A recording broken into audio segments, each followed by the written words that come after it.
not be able to use fund balance to balance our 2029 budget, and we would be out of fund balance compliance as early as 2026. But since then, since the release of the budget, we have a state budget. So the governor signed the state budget on November 12th. I know that occurred before the release of the preliminary budget, but at that point in time, we were not able to make changes to the budget to incorporate the items that were included in the state budget. So the budget included increases in basic education funding, special education funding, ready to learn funding, and pre-K counts funding.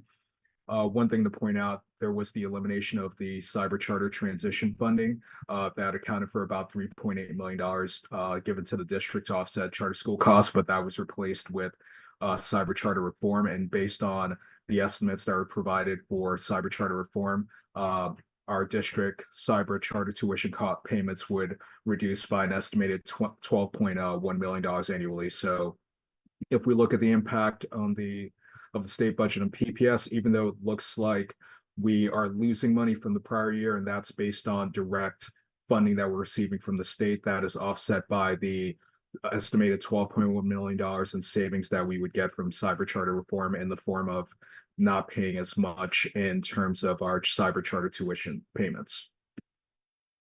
So when we incorporated all the items in the state budget, namely cyber charter tuition reform, we were projected at that point in time to actually have a budgetary surplus for 2026. So after passage of the state budget, if we took the items of state budget, incorporated that into the preliminary budget that was released, we would have a balanced budget at that point in time, and we would be close to having a balanced budget in 2027. And if we looked at 2028, we would just be coming out of fund balance compliance, but we wouldn't have to worry about having sufficient fund balance to balance our budget in 2029, and it would give us some more time to reduce that deficit and hopefully not have to rely on fund balance, but we would either not have to or minimally rely on fund balance for the next 2 years.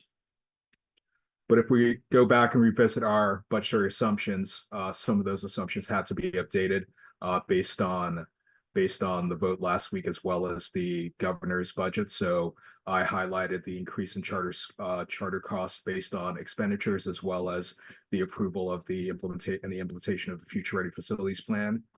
Those budgetary assumptions were removed because the plan was not approved, and based on cyber charter reform, our cost for charter school tuition rate is actually set to decrease. So now for our updated 2026 general fund budget. So now the budget expenditures are at $732.3 million, and this marks almost a 3% decrease from the 2025 budget. The budget is projected to have a $6.3 million deficit, which is nearly $22 million less than the budget that was adopted in 2025. This budget does now adhere to the board 5% fund balance policy through 2026, thanks largely in part to the cyber charter school payment savings passed in the governor's budget. And based on the actual expenditures through actual revenues and expenditures through October, we're actually projected to have $18.4 million deficit in the current fiscal year. As I mentioned, the budget now includes those savings from cyber charter tuition reform, and it still does include a 4% millage increase. So this is just an overview of the major expenditures by object in the 2026 budget. As you can see, we're still at just under 50% of our budget is for salaries and benefits, and the next largest item is charter school payments, which are sitting at $148 million and 20% of our budget. That is down from over $160 million. So that's where we're seeing a lot of our improvement in our budget. And here's a comparison from our preliminary budget to our updated budget. You can see that based on the future ready facilities plan not being approved, there's an increase in our salaries based on the prior budget that was produced, but then there is a decrease to our cyber charter tuition rates. So that accounts for the big change in our budget, providing us with some wiggle room so that we can have further work to do in the upcoming years to work at reducing our budget.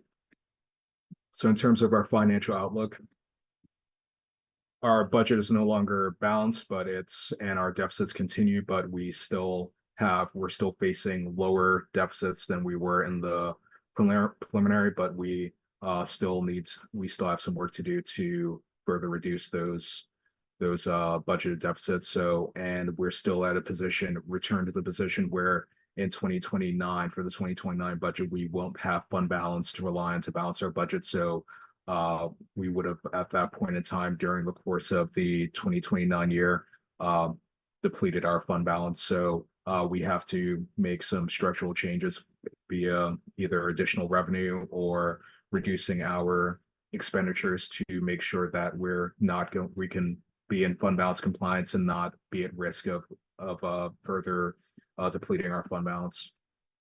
So key takeaways. The operating budget for 2026 does have a $6.3 million deficit.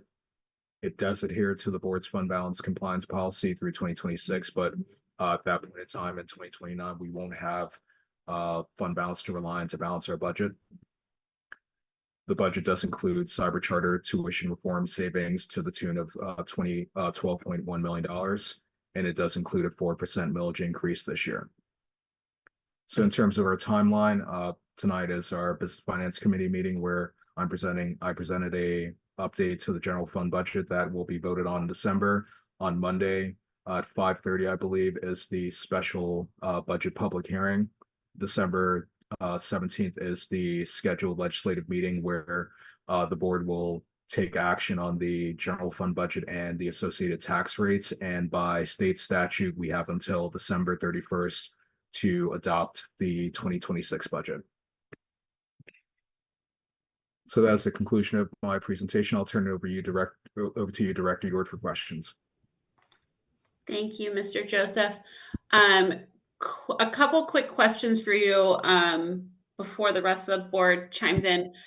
Can you elaborate on the differences between the budget projection on slide 15 and the budget projection on slide 8? Is the budget projection on slide 8 the one that's assuming passage of the state budget and had we approved the facilities future ready plan? Got That's it. Correct. And then the slide 15 is where we're currently at because we did not approve the future ready plan. Yeah, I kind of tried to take it chronologically, even though the state budget technically was approved prior to us releasing the preliminary budget, but just where we had the preliminary budget where we incorporate the updates prior to the vote. So assuming that the assumptions in the original preliminary budget held true, adding on any of the benefits of the state budget. But then since the plan was not approved, it's unwinding those parts of the plan that were factored in and then layering on any of the savings from the state budget. So that's where you get to the budget the projection in slide 15. Got it. Thank you for that clarification. And can you refresh our memories on the approximate amount, like dollar amount of the tax increase? Yeah, so it's about $7 million. That's what I thought. Okay. Yeah. Thank you. I had another question. Oh, I had a question for Ms. Rudolph. I see that she's on. Ms. Rudolph, were you able to do the staffing analysis that we had talked about briefly, or is that not ready yet?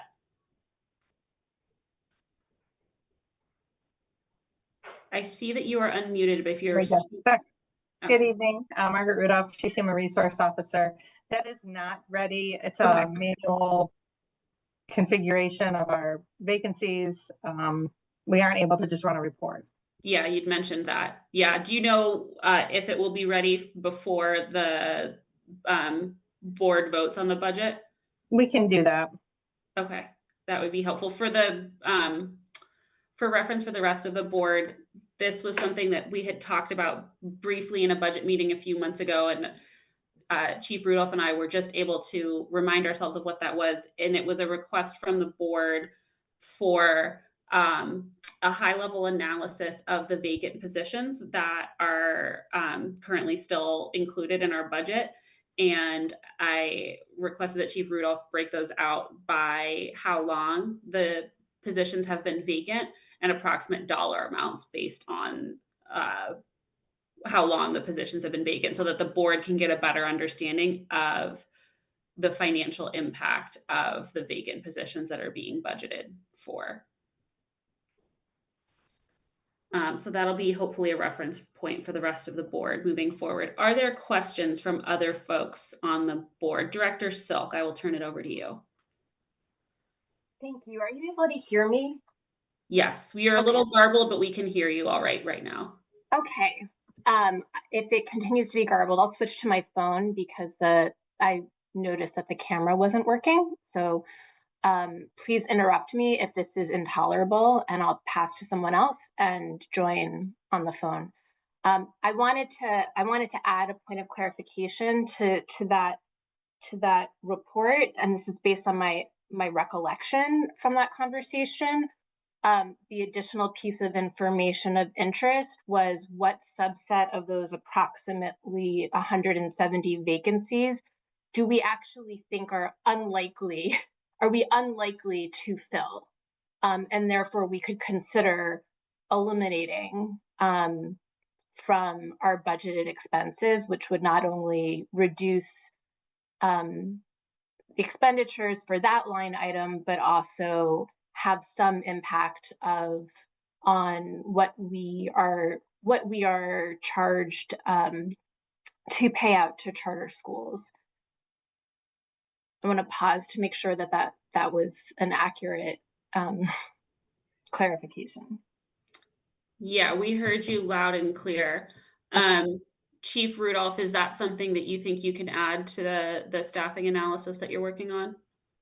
I think I need more clarity because what I heard Director Silk say was positions that we wouldn't be able to fill or are not able to fill. And that seems like a different analysis than positions that we've determined that we have affirmatively determined not to fill, or we're reducing from the budget because we no longer need that position. So I think I just need clarity on the want to fill or will have trouble filling verbiage. I know that's not verbatim, but that's what I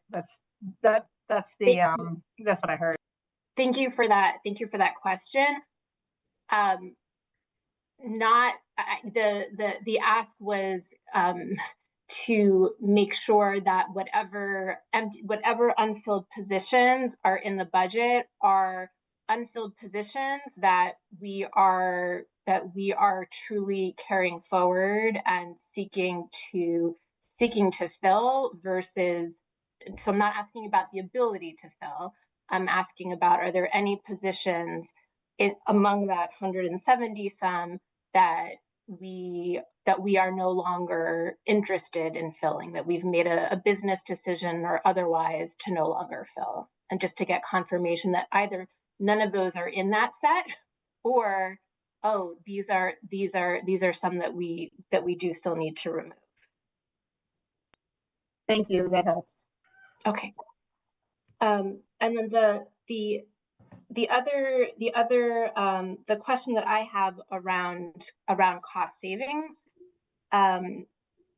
is because I think we've brought this up. I think a couple of board members have brought this up, but I don't think that there has been discussion. I don't recall hearing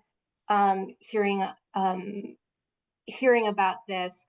To what extent are we considering the competitive bidding process recommendations in the recent report shared by the City Controller's Office? Yeah, great question, and I can answer that, Director Silk. That is on the agenda for us to discuss at the January Business and Finance meeting. Director Walker and I had a meeting with Dr. Walters last Wednesday to just debrief on that and talk about approach. But the plan will be that that'll start to be addressed in January with Controller Heisler attending that meeting so that she can provide input. to it, and with the goal of starting to work on updating our procurement policy, then running it through the policy committee, and actioning some of that starting next year. So that'll happen regardless of whether I am chairing business and finance or not. Okay. So I'm going to include that in handover notes Okay. for whoever handles the committee moving forward, if it is not me. Okay, and so that's fabulous. I appreciate that moving forward, and wonder about being able to include any potential savings from that movement in our budget assumptions. And So, that's my last question. so one thing, if you read the report, there were some assumptions based on looking at what the second lowest bid was versus the winning bid, and assuming that if you applied those savings over the whole population of contracts that were not deemed to be competitively bid, that you would capture all those savings and that would be the amount that would be realized. But you can't really assume based on that extrapolation that those would be the savings. So you would be hard pressed to just factor in, we're going to get this amount from competitive bidding. I think once you actually engage in the process and you're able to see any of those costs come down or where they would be, that's where you'd be able to set that going forward and set your expectations. Heard. Thank you. And Is that all? if I could add just a little bit more to that, and Dr. Walters, feel free to correct me if I'm wrong, but we have been working with an individual and an organization to help with some of those procurement costs. And while I think there's been some instances where savings have been seen, the assumptions that this organization has made of their capabilities of creating greater savings has not really been realized over the course of the last year plus. But Dr. Walters, please correct me if I'm wrong in that statement, but I believe that's what the understanding that we've had so far.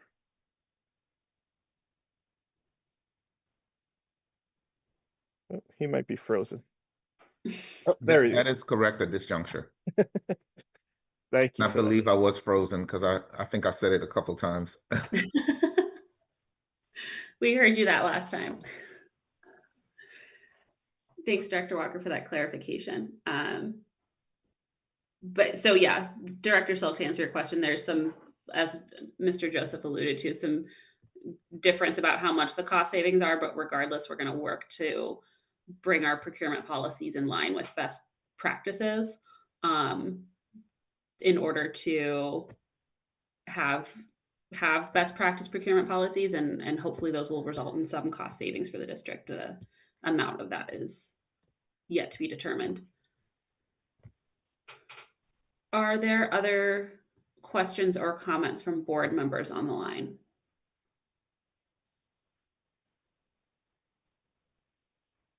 Yes, Director Diodati.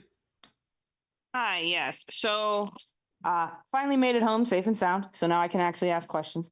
I saw that in the plan we've like kind of the plan. Sorry, I apologize. My dad's dog is losing his stuff. He's got the zoomies. So if he barks or something, I apologize. We're assuming that the millage rate will be increased. I'm on my phone, so the video is not too reliable. So that's the only reason I'm not putting my video on. Okay. But sorry, the assumes that we will vote yes on the millage increase. What happens if we don't? Great question. So if we don't Because vote yes on the millage, oh, sorry, go ahead. Sorry, I was going to say, because I mean, we have this public meeting happening, and I know that, I know everyone, anytime they hear tax increase, people freak out. So I just want to be prepared to be able to say, well, if we don't do this millage increase, this is what will happen. Because right now we're budgeting as if we already approved it, and we haven't, as far as I know. Yeah, great question. So yes, that will be something that's voted on at the December 17th legislative meeting.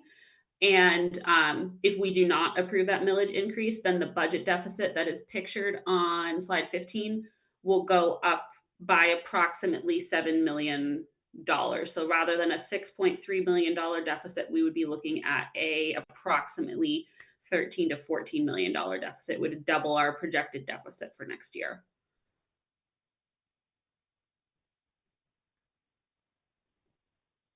Thank you. And to further that question, because I believe someone, and I don't know who it is, has analysis of what the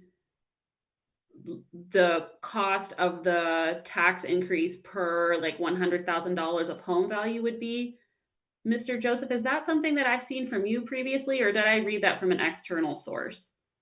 It's something that we put in our budget book, so we do have an impact of the on taxpayers based on a median home value that's less than $100,000, but it's listed in there. We don't necessarily do it at 100,000, but we do it based on a median home value that I think is less than 100,000, but it's listed in the preliminary budget book and it shows the impact, so you can see what the impact on a taxpayer at that level would be last year versus this year. Got it. Thank you, Mr. Joseph. Director Diodati, I will make sure if you and the new board members haven't received the board book, it's slightly out of date now because it was sent to us on the 14th, but I will make sure to forward that to all the board members on the call, but especially the new board members, so that you can see that analysis. And as constituents call you with concerns about the tax increase, that you can provide that context about how much that tax increase would be approximately. Thank you. Did you have any other questions? I think that was the big one, at least for now. Sure. No problem. Director Talaferro? Thank you, Director Yord. I don't have a lot of questions because the one that I had written down around the vacancies was kind of already discussed and talked about. So I'm looking forward to receiving that information from Chief Rudolph shortly. I did have a question about if there were any considerations taken about what additional revenue would or could look like. Because I know Mr. Joseph did mention additional revenue. So I just wondered in your conversations or analysis of the budget, if what was considered to be options for additional revenue. So in terms of additional revenue, we have 3 taxes that we levy: earned income, realty transfer, and real estate. Statutorily, we can only increase real estate taxes, so that's in our taxable revenue. In terms of other revenue sources, they come from the state or some minor portion that comes from the federal government that we realize in the general fund.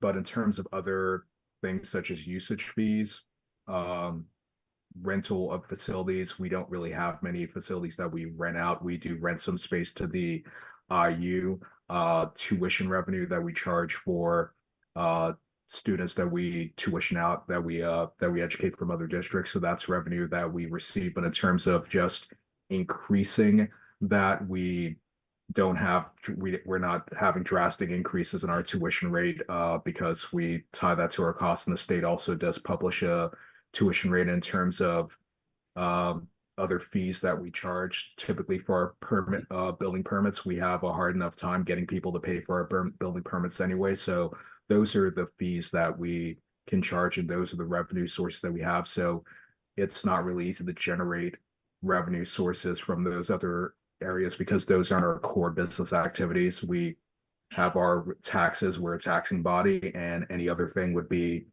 having to increase those fees for facilities usage, and we can explore those, but those would be minor because of just the amount of usage that we have for our facilities.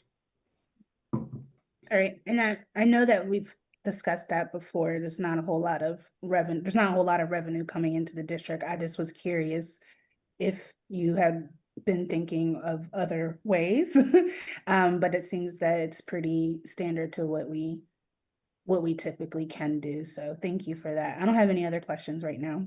Thank you, Dr. Yord. Thank you, Director Talaferro. Director Walker. Thank you, Director Yord. I mean, I don't have any questions. It's really just a commentary. I mean, I think I'm probably a broken record at this point, but I think the work that we are tasked with like involves several decisions kind of working together to make everything work. And so obviously I think last week goes differently if we had this information from the state, 6 weeks ago, potentially. And it just feels like to me that we missed an opportunity to, for the next 2 years, put ourselves in a really strong financial position while also addressing some of the other needs of the district from an educational standpoint. And so like it's hard, right? Because now we are asking the public to bear a burden that we weren't willing to bear. Like we weren't willing to make a decision on our end that would help mitigate some of these issues. And for me, it's just challenging to be in this position. And so I think, we have a really difficult decision ahead of us, right? Because it's between $6 million and $15 million deficit. We have obviously some missing information, which will always be the case. Maybe there'll be good news from the HR report. But I just feel like, and this is a personal feeling, I feel like we missed an opportunity to accomplish something. And I'm not sure, what that looks like in the future, what we'll be able to recapture, because you can't recapture, missed opportunities. So, yeah, I don't know what to think or feel at this point. But I know we're in a tougher spot financially than we had to be. But it is where we are at. So appreciate your work, Mr. Joseph. I know you likely spent many more hours over the Thanksgiving holiday reworking some of this stuff. And so for that, I'm grateful. Not a problem. Were those all your comments, Director Walker? Thank you for your feedback. Were there any other comments or questions from any of the other board members on the line? When did Chief Rudolph say that the report will be back? We did not get an exact date, but she did say that it would be available before our voting session on the 17th. Okay, thank you. Yeah, you're welcome.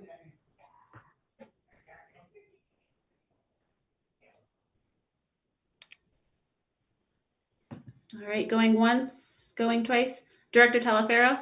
I'm sorry, just to add into that, it would be helpful if it is possible, Chief Rudolph, to have it before agenda review, because that could change questions or create additional questions. If you think that that's possible, it would be helpful putting that out there. Yeah. We'll work on that. Thank you. Thank you. All right, going once, going twice. All right, thank you, Chief Joseph, for your presentation. Thank you to the rest of the administration for being here. I hope everybody is safe and warm in their homes, and I echo Director Walker's sentiments. Thank you, Chief Joseph, for the hard work that you and your team had to put in over the holiday weekend to pull this budget together. We appreciate your hard work. With that, if there are no further comments or any other topics of discussion, I'll adjourn this meeting.